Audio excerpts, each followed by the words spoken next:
Tatlong common mistakes ng mga baguhan sa low carb.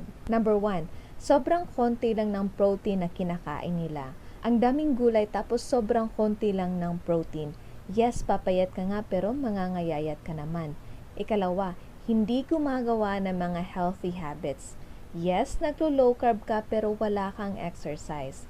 Papayat ka nga pero hindi ka nagbi-build ng healthy habits. Mas maganda talaga pag naglo-low carb or nag-change ng lifestyle pero meron ding mga healthy habits tulad ng pag-e-exercise. Number 3, very excited na gumawa ng long fasting hours. Yun bang gusto mo nang ma-achieve yung 3 days fasting kahit kakastart mo palang mag-low carb? Actually, makakapag-fasting ka talaga kung fat adapted na yung katawan mo. This is Coach Becky. Follow me for more low carb tips. And by the way, I share low carb ebooks of meal plans, so you can message me, you can get it for free, and follow me for more in full bloom videos like this.